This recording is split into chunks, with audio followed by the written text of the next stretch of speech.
President federal کے عرفان اور Lahore chamber کے میاں انجم نثار اور members business community. Khusro Bakhtiar نے بڑی ڈیٹیلز میں آپ کو بتایا پیکیج کا. میں ہمیشہ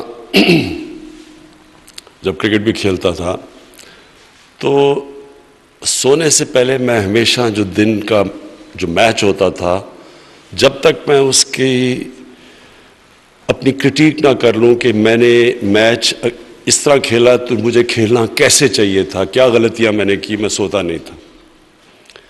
تو میں ہمیشہ اپنی جب سے گورنمنٹ آئی ہے سوچتا ہوں کہ کیا میں چیزیں کرتا جو مجھے کرنی چاہیے تھی شروع میں آ کے. تو جو سب سے بڑی چیز کرنی چاہیے تھی یہ جو پیکیج آج دیا ہے یہ مجھے آتے ساتھ ہی یہ بزنس کمیونٹی کو پیکیج دینا چاہیے تھا. اور اس کی وجہ بڑی خسرو بختیار نے آپ کو تفصیل میں سمجھائی کہ کوئی بھی ملک ترقی نہیں کر سکتا، آگے نہیں بڑھ سکتا سبزیاں اور گندم بیچ کے. ملک آگے بڑھتے ہیں انڈسٹریل بیس کے اوپر، اور جتنی وہ انڈسٹریز اور زیادہ سوفسٹیکیٹڈ ہوتی جاتی ہیں اور ان کی پروڈکٹیوٹی بڑھتی جاتی ہے، انوویشن ہوتی جاتی ہے، اتنا ہی وہ ملک کے اندر دولت اس کی بڑھتی جاتی ہے. تو کبھی بھی ایک ملک مینوفیکچرنگ بیس کے بغیر اور انڈسٹری کے بغیر وہ کبھی ایک عظیم ملک نہیں بن سکتا. تو ہمارا ملک آج سے 50-55 سال پہلے بڑی تیزی سے آگے بڑھ رہا تھا. ہماری انڈسٹریل پروڈکشن آگے بڑھ رہی تھی، ہمارا ڈائریکشن ٹھیک تھا. اور بدقسمتی سے وہ جو 70s کی نیشنلائزیشن ہوئی اس نے یہ جو ساری ہماری گروتھ تھی اور یہ جو ملک کی ٹریجیکٹری تھی وہ چینج کر کے رکھ دی. اور آپ یقین کریں ہم نے کبھی ریکوری نہیں کیا اس سے، کیونکہ ہمارے اندر کبھی سمجھ ہی نہیں. یہ جو ہماری گورنمنٹس آئیں وہ ڈیوورس تھی کہ ملک کا کدھر ڈائریکشن ہونا چاہیے اور گورنمنٹ کا ڈائریکشن کدھر تھا. یہ دو بالکل مختلف تھے. ملک تب آگے بڑھتا ہے جب ملک کے اندر ویلتھ کریشن ہوتی ہے. جب تک ویلتھ کریشن نہ ہو ملک کیسے بڑھ سکتا ہے آگے؟ گورنمنٹس ادھر آ گئیں کہ وہ ویلتھ کریشن کے خلاف تھی. اچھا جی یہ نفع زیادہ بنا رہا ہے تو ان کو ذرا ہم سیدھا کرتے ہیں. پروفٹ میکنگ کے خلاف جب ایک گورنمنٹ کی پالیسیز بن جاتی ہیں اور ایک انڈسٹری کو پروفٹ نہیں بنانے دیتی تو وہ انڈسٹری تو کبھی بڑھ ہی نہیں سکتی، نہ وہاں انویسٹمنٹ آ سکتی ہے. انویسٹمنٹ تو ایسے ہے جیسے شہد کے اوپر مکھیاں آتی ہیں. جب ایک پروفٹ بنتا ہے جب وہ دوسرے انویسٹرز دیکھتے ہیں ان کو وہ خود ہی دیکھ لیتے ہیں کہ اچھا ادھر منافع ہے، وہ سیدھے اس ایریا کے اندر انویسٹ کرتے ہیں.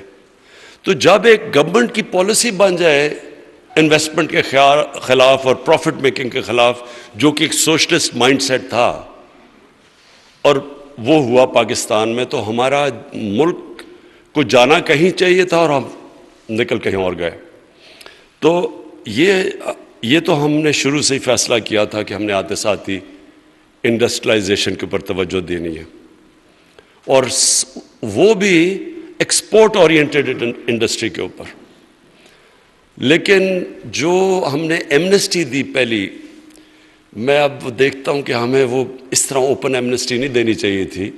ہمیں اس کو ڈائریکٹ کرنا چاہیے تھا جو اب ہم کر رہے ہیں انڈسٹری کے اوپر، کہ صرف ادھر آپ کو، کیونکہ بدقسمتی سے ہماری انفارمل اکانومی بہت بڑی ہے تو ہمیں اس کو فارملائز کرنے کے لیے انڈسٹری میں ڈائریکٹ کرنا چاہیے تھا. تو اس سے کیا ہونا تھا کہ ہماری انڈسٹریلائزیشن بھی ہونی تھی، پیسے بھی آ جا رہے تھے ہمارے، پیسہ تو ہے پاکستان میں. اور پھر جو پرابلم آتا ہے پاکستان کا کرنٹ اکاؤنٹ ڈیفیسٹ کا، ڈالرز کی شارٹیج ہو جاتی ہے. کبھی بھی ہم نے ایکسپورٹس کے اوپر توجہ ہی نہیں دی.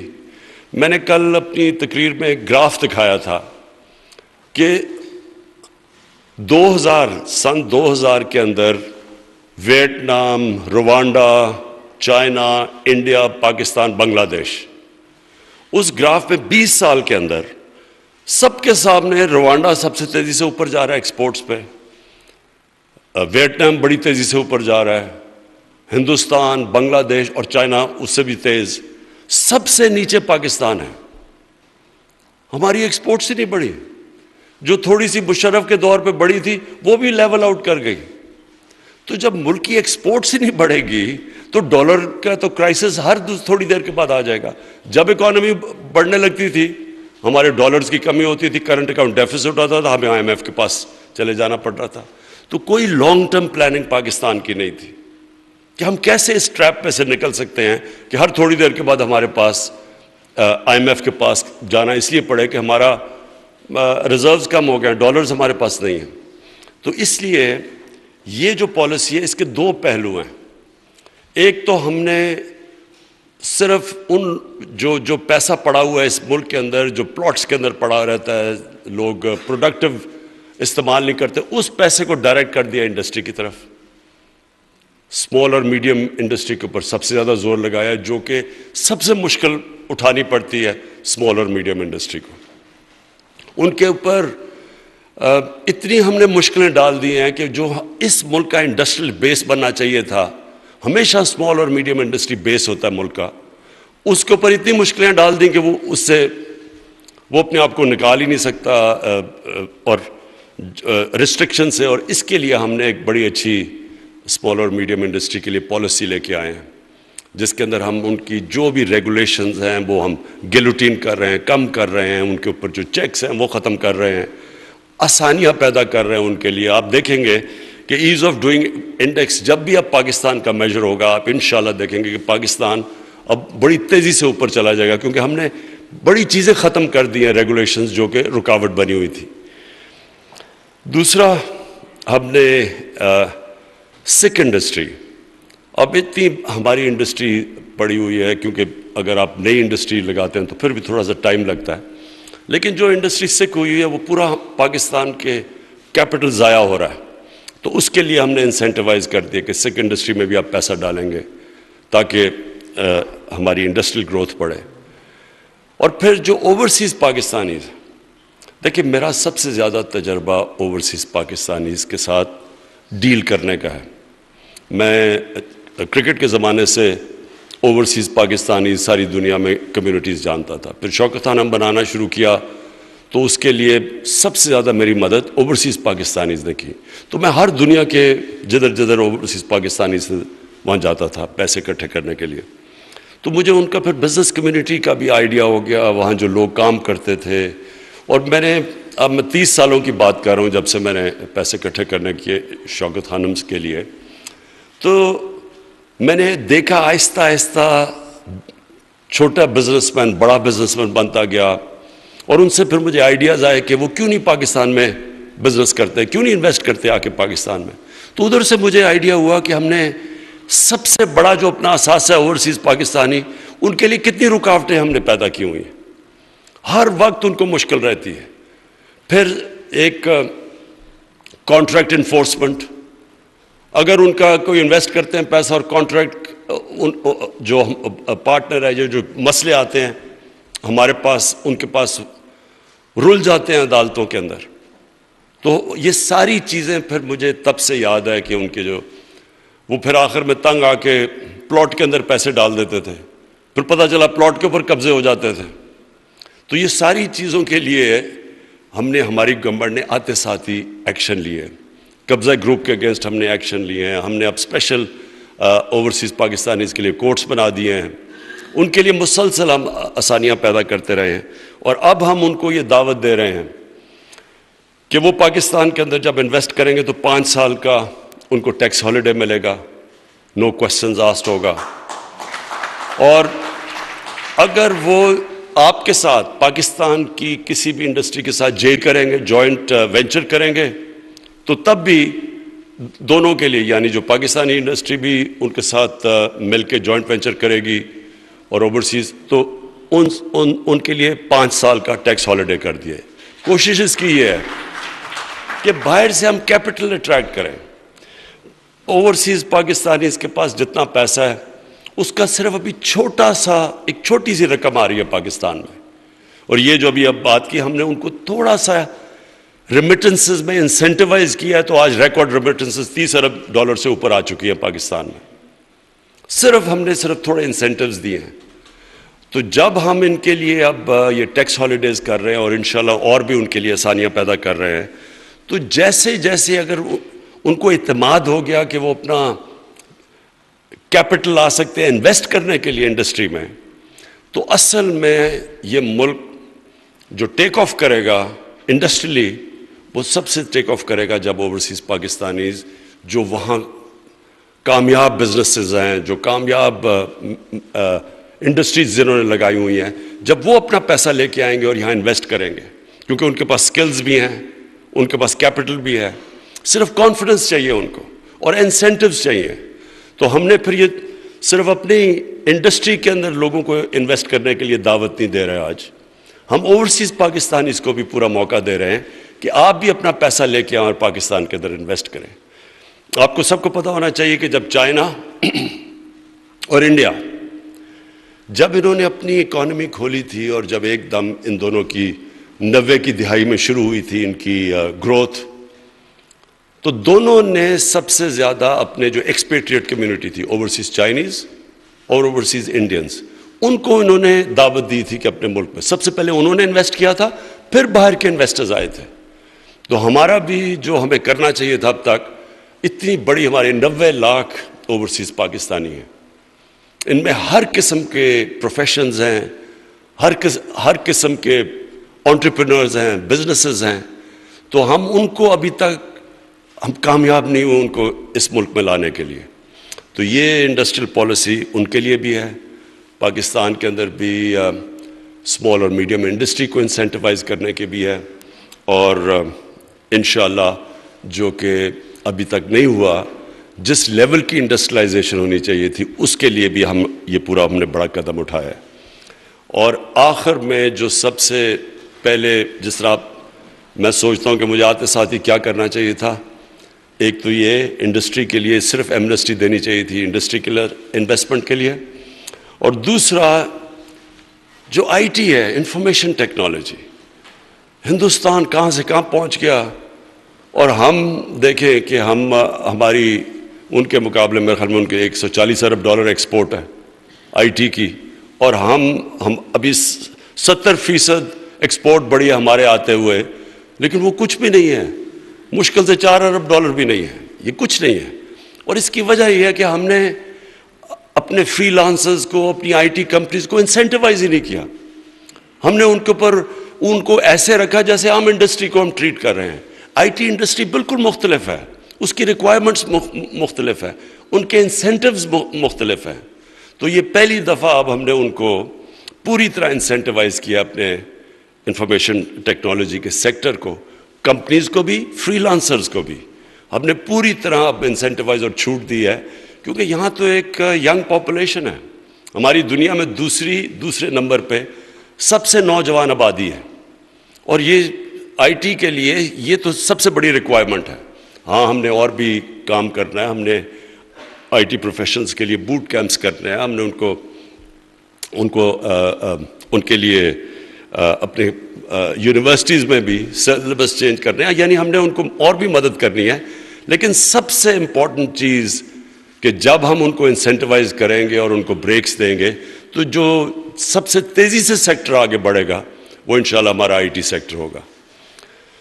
میں آخر میں یہ امید رکھتا ہوں کہ جو ہم اپنی پوری کوشش کر رہے ہیں اپنے ملک کو اپنے پیر پہ کھڑے کرنے کے لیے, پاکستان کی بزنس کمیونٹی پوری طرح ہماری مدد کرے گی, اس میں پارٹنرز بنے گی. کیونکہ دیکھیں جب فارن پالیسی جو ایک ملک کی ہوتی ہے اس کے اوپر ایک آزاد اور خود مختار اور ایک غیرت مند فارن پالیسی کے لیے یہ ضروری ہوتا ہے کہ ملک اپنے پیر پہ کھڑا ہو. جو ملک ہاتھ پھیلا کے پھرتا ہے, کبھی ادھر قرضے مانگ رہا ہے, کبھی ادھر سوچ رہا ہے کہ کوئی ہمیں ایڈ دے گا, اور ایڈ کی وجہ سے جو اپنی فارن پالیسی چینج کر دیتا ہے, دوسروں کی جنگوں میں شرکت کر دیتا ہے, فارن پالیسی بنا دیتا ہے جو کہ اپنے ملک کے لوگوں کے مفادات کے خلاف ہے, کیونکہ وہ اپنے پیر پہ نہیں کھڑا. یہ یاد رکھیں, ان کی دنیا عزت نہیں کرتی. دنیا اللہ کا ایک قانون ہے جب سے اس نے دنیا بنائی ہے کہ اللہ سے جب آپ مانگتے ہیں تو اللہ خوش ہوتا ہے، لیکن جب انسان کے سامنے آپ ہاتھ پھیلاتے ہیں تو اس کو ترس تو آپ کے اوپر آ جائے گا لیکن آپ کی عزت نہیں کرے گا۔ وہ قوم جو اپنی عزت نہیں کرتی، دنیا اس کی عزت نہیں کرتی۔ اور یہ پھر سے میں یہ کہتا ہوں کہ جب تک ہم ایک وہ قوم جس میں اللہ نے ہر قسم کی نعمت دی ہے، پاکستان میں کسی چیز کی کمی نہیں ہے، لیکن ہم نے کبھی اپنے پیر پہ کھڑے ہونے کی کوشش ہی نہیں کی۔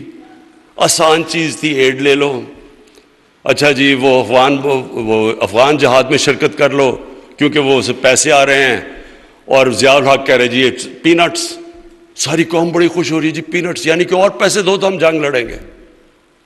اور پھر دوسری باری آتی ہے تو وہی لوگ، پہلے ہم جہاد کرتے ہیں اور بڑا جی جہاد، روسی آئے ہوئے تو جہاد کرنا بڑی اچھی چیز ہے۔ 11 سال کے بعد جب امریکی افغانستان میں آتے ہیں، اب جی جہاد دہشت گردی بن گئی ہے۔ صرف تب بھی پیسے مل رہے تھے، ابھی پیسے مل رہے۔ دیکھیں تو پھر جو ذلت ہمیں اٹھانی پڑی، پھر ہمیں امریکہ کو تو برا بنا نہیں کہنا چاہیے، ہم نے خود اپنے آپ کو ذلیل کیا ہے، اپنے لوگ بھی مروائے، اپنا سب کچھ کیا، صرف اس لیے کہ ہم بجائے تکڑے فیصلے کریں اپنے پیر پہ کھڑے ہونے کے، ہم آسان راستہ لے لیتے ہیں، شارٹ کٹ لے لیتے ہیں۔ کوئی زندگی میں شارٹ کٹ نہیں ہوتا۔ آپ نے اگر اوپر جانا ہے محنت کریں، آپ اپنی غلطیاں دور کریں، سیکھیں اپنی ماضی سے کیا غلطیاں کی ہیں۔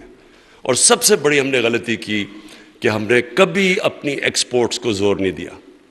کبھی بھی ملک جس کی ایکسپورٹس ہی نہیں بڑھ رہی، ادھر اس نے کیسے اپنے پیر پہ کھڑا ہونا ہے۔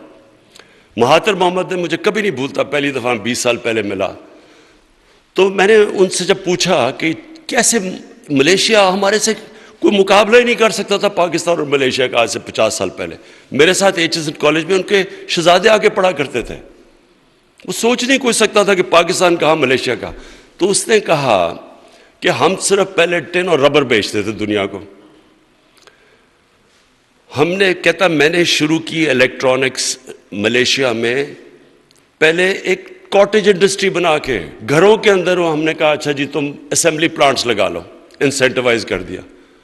وہ گھروں سے شروع ہوئے اسمبلی پلانٹس الیکٹرانکس کے، اور وہ 10 سال کے بعد $80 ارب کی ان کی ایکسپورٹس ہو گئی الیکٹرانکس کی۔ تو ہم نے تو کبھی کسی نے یہ سوچا نہیں کہ ہم صرف ٹیکسٹائل کے اوپر تو ملک نے نہیں اوپر جانا۔ تو انشاءاللہ جو ہماری اب پالیسی چینج ہے، لانگ ٹرم پالیسیز ہیں، اس کے اندر جو بیس ہوگا، میں صرف اس لیے آج آپ سب کو، میں نے خسرو بختیار کو اور رزاق داؤد کو کہا کہ دعوت دیں ہماری چیمبرز کو، بزنس کمیونٹی کو، تاکہ ہم آپ کو واضح کر دیں کہ ہمارا اب ڈائریکشن کیا ہے۔ ہم نے انڈسٹریلائز کرنا ہے پاکستان کو، ہم نے ہر قسم کے انسینٹیوز دینے ہیں، اور جو ہمارا اسمال اور میڈیم انڈسٹری جو بیک بون ہوتی ہے، جو سب سے زیادہ نوکریاں دیتی ہے، روزگار پرووائڈ کرتی ہے، اس کے لیے ساری رکاوٹیں ختم کر کے ان کو انسینٹیوائز کرنا ہے۔ اور پھر جو ہمارا سب سے بڑا اثاثہ اوورسیز پاکستانیز ہیں، ان کو پاکستان میں لانے کے لیے ہر قسم کی فیسلٹیز دینی ہے۔ شکریہ۔ انڈسٹریل پیکج کے حوالے سے لاہور میں تقریب جاری تھی، وزیر اعظم عمران خان خطاب کر رہے تھے۔